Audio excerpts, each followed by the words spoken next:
All right, hey everyone, and welcome to an industry discussion. So, Joe Rogan, he made some headlines, and you know what? It actually gives us a great excuse to talk about what's going on with games, what roles they fill, and the type of scrutiny that games can fall under. I mean, hey, we all remember that report that, say, we did on the WHO, World Health Organization's gaming addiction report. So, there's a lot going on here. And then also, of course, why Twitter.com is the death of all reason, and kind of blew this out of proportion and did a bunch of damage. So, can we turn drama into quality? Well, listen on today and, hey, I guess we'll both find out. Now, of course, over half of our viewers are not subscribed to the channel, and we're in our big push to edge closer to 250k. So, hundreds of you have joined over the last few days, which has been great. Thank you. So, whack that sub button, gently caress that like button. Let's get that watch time up for that algorithm. And with that said, it's now time for a slice of Joe. Okay, so Joe Rogan is he's basically the biggest podcaster in the world, right? Like one of the more influential figures. He has, been a bit more of a hot topic on the internet than usual after what I think are decently controversial statements on gaming. Now, in one of the latest episodes of the podcast, he called gaming a, quote, real problem and, quote, waste of time. Now, his comments are pretty much the perfect soundbite, and as you would expect, they have been spread all across the internet. Now, this was met with a lot of backlash from across the gaming community, but there's actually more to what he said beyond just the knee-jerk reactions, and I think what they would sort of let on. Plus, a bunch of that community also, a bunch of people who really like Joe Rogan. So, yeah, to hear the guy you listen to a lot kind of be down in your hobby, that can kind of sting a bit. So I can totally see why things panned out the way that they actually panned out. Now, the way this actually happened is on a recent episode, he interviewed Joe DeSena, who is a fitness guru who founded the Spartan race, which Google tells us is the world's leadest obstacle race. Sounds pretty cool. Now, as expected, it's a conversation on the podcast that wandered all over the place before settling on the rather broad topic of children without role models in society, and them essentially seeking refuge in things. And that is where gaming was brought up. And to be honest, I think that's an extremely important topic for us to discuss. I actually do worry about the state of affairs that children are growing up in these days. Now, as a part of that, yes, Rogan did say that games are a real problem. He said that they're fun, they're addictive, they're exciting, but, quote, but you don't get anywhere. He then went on to compare things to martial arts, basically saying you could take a kid, you could have him gaming for 3 years, and where would they be? Or you could do that with a martial art. They could get some new skills. You could maybe start your own, jiu-jitsu gym. You could teach people. You could earn some money. And essentially, that's kind of where he went. Now, he did also talk about how, money could be made from streaming, but he highlighted the need for adaptability and the uncertainty of long-term money. Like, will a game be around in however many years?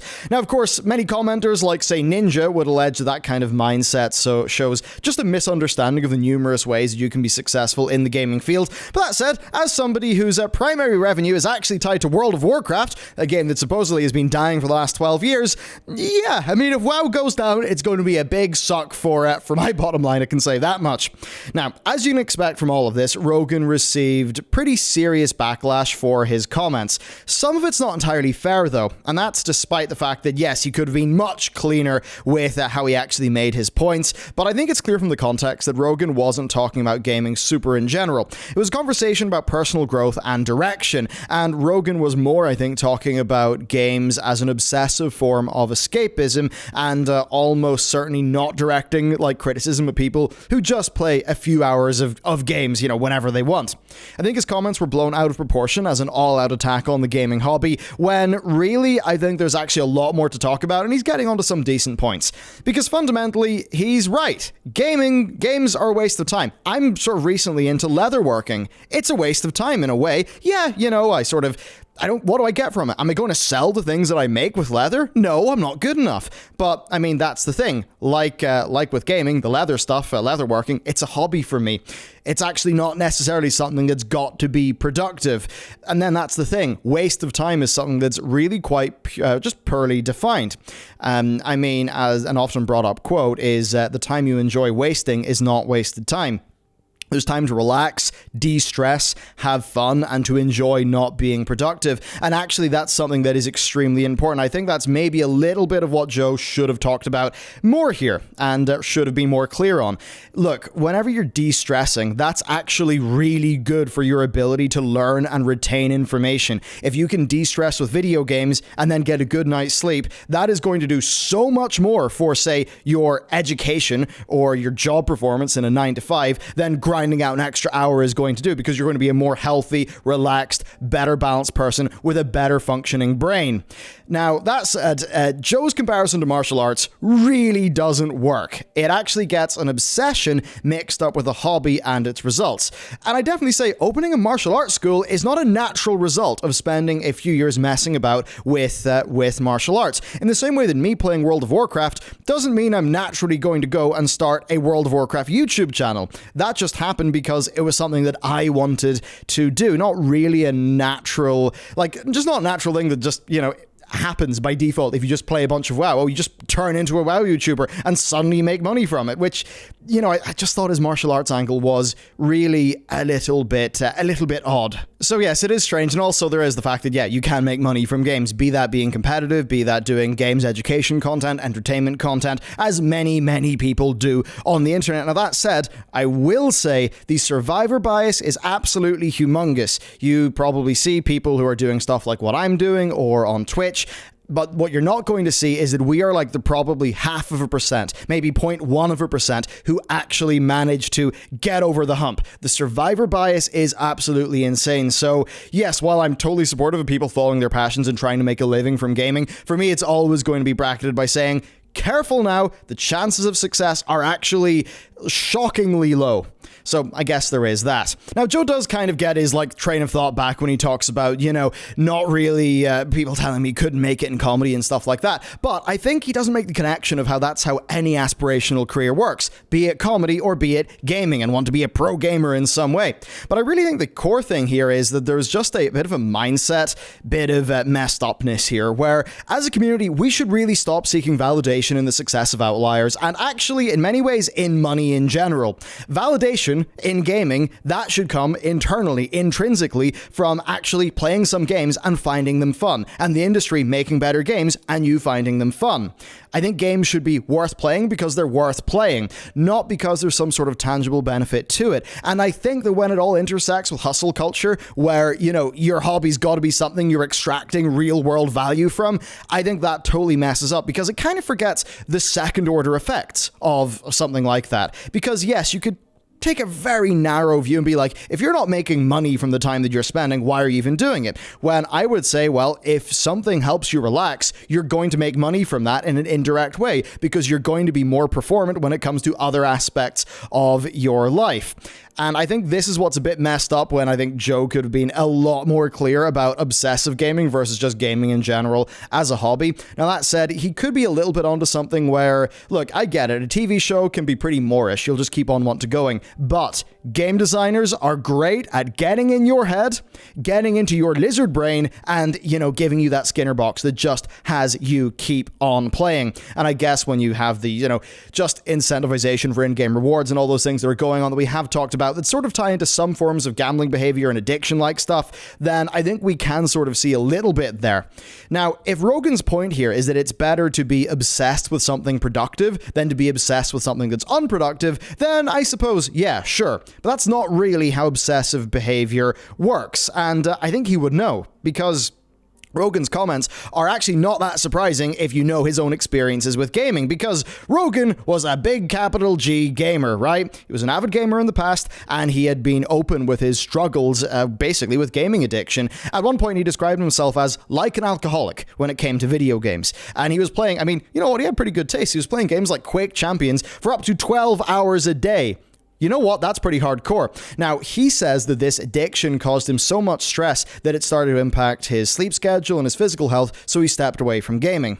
Now, knowing that gives you some much needed context to his comments on gaming, which I would say basically are accurate in a very, very sort of tightly bounded way that is not how most people will have taken his statements based on just sort of them existing purely in the context of like plus or minus 5 minutes of when he said them in the podcast. So yes, I think his firsthand experience of, yes, gaming addiction, in some way you can be addicted to any habitual thing, that is something that's important to take into account here. And I think that's why his take here is kind of lacking in nuance, and really just the nuance that's actually needed to spark a real debate about the dangers of addiction and how to enjoy any form of hobby in a sort of a good manner where it really is an additive thing to your life. But I suppose he also didn't say stuff that's too unreasonable. Any form of escapism can be dangerous in excess. Yes, believe me, you can play World of Warcraft so much that it's to the detriment of other aspects of your life. I've definitely done that before, and if I had to do that again, maybe I would have made slightly different decisions, but you know what, it's all water under the bridge anyway. And I think maybe it's just that thing where gaming is one of the most potent and accessible forms of escapism that we as a society have developed. And that's maybe why when we're designing games and playing games, we should be a bit more aware of those things. Now, another point that's been brought up in the whole Joe Rogan just hates games line of thinking is his experience in providing voice work for like the UFC games, where he went on record multiple times saying that he hated being in the voice booth. He wouldn't be coming back for UFC 4. Now, many have extended that to just a dislike of gaming as a whole, but that's not really fair given that the man was literally addicted to Unreal, or was it Quake? Got them mixed up anyway. But yeah, that's probably something that will not have influenced his recent comments. Now, one of the reasons why I really wanted to bring this up is the, I would say, aggressive hyper-reality of Twitter. Because is this something, you see, right, anytime ideas enter your head, you've got to think about the mechanics of the spread of those ideas. Now, generally, if I see something on Twitter, it's got over 20,000 likes and a whole bunch of retweets, and it's clear that it's spread through some sort of emotion-driven viral mechanic, then I'm going to think, is this actually reflective of base reality? Or is this some sort of like extruded hyper reality that is serving some form of need? In this case, I think that we all have a need to feel. We all have a need to have an emotional response to things. I think that's really hardwired in us. And I think Twitter is one of the worst places in the internet, and it's one of the places that is the best catered to feeding that emotional need that we all have. And that is why things like a soundbite of this can spread so much on Twitter and then spread so much throughout the gaming community and essentially take us away from base reality and the real discussion we could have about that, and sort of take us into this hyper emotional kind of hyper reality that's not like, yes, it's a sort of weird echo of actual reality, but it's not really real. It's only real in like that emotional center of your brain that's not really the useful one. And I think that's why it spread so much and has probably caused more harm than good. And it's quite challenging because if you go into any long form podcast or just anything that's long form in general, you can cut out whatever the hell you want. You can put that on Twitter and you can get those sweet, sweet likes. And I'm not saying that's literally why somebody did this for the likes. I think if anybody did this, it would be far more for the emotional satisfaction of, you know, getting a big emotional Twitter moment. But yeah, that's something you need to be aware of, because I think it's what's really, and by the way, yes, there's a thunderstorm outside, so you might see some flashes in my face. Great Northern Irish weather. But yeah, I think that's a lot of what went on here. And overall, the valuable thing we can do is have an actual discussion about more the core of what Joe was sort of getting at, right? Even if he didn't communicate it perfectly, I think we could have a real discussion about how to enjoy gaming in a healthy way. Now, to give you some examples, I love history, and I think a lot of that's probably the fault of the Total War games. They're not historically accurate, right, for the most part, but it's an authentic feeling setting, and that leads you to learning a lot. Ghost of Tsushima, that's another great example. I mean, that prefecture of Japan has now got Ghost of Tsushima, or at least a prefecture of Japan has got Tsushima on like its tourism website now, or not Tsushima, the island, the game. But that's a good example of maybe there are some aspects of Japanese culture that people could get interested in because of that game. Okay, I mean, even though, yeah, it's not really a realistic game. Were katanas a thing used at that point in history? Nope, they came later, but guess what? Doesn't really matter, it feels authentic. But, you know, that and so many other things are great examples of, for me, the responsible or even slightly irresponsible, I mean, I definitely tanked my grades a bit, but that, you know, games actually leading to some really good stuff. And for me, it does so happen that, yeah, I've kind of fallen into Joe's jujitsu sort of thing where, yeah, I really like games. I started talking about games, the internet, and oh dear, here I am. We've got a studio down there and a bunch of staff, and we're all busybodying about doing gaming-related things, which is pretty sweet. But I'd also say that, I mean, if I was to do jiu-jitsu, would I do that so I could then open a school? No, I would do jiu-jitsu so that I could learn jiu-jitsu because I'd be interested in it, because I'd want those skills. I maybe want the constant ego check of, you know, being on, I think they call it the mats of justice or something. You know, I'd want that. I wouldn't do that for the sake of, you know, a school. And I guess if we were to just take this video going on forever and just to concede that this is now a podcast, I would bring up, you know, Gary V. Man, I get it. I get wanting to go hard and get into that sort of Dave Goggins beast mode of I'm just never going to stop. I'm always going to be just going after something. I get that. I love that. But I think that can go too far. And I think there is this sort of pervasive thing in our culture where everybody is, you know, everybody's some form of entrepreneur or CEO of something. And I know there's people like, I think Captain Sinbad's a really good comedy YouTuber that I think, you know, just funny content. But he's sort of parodying that stuff, you know.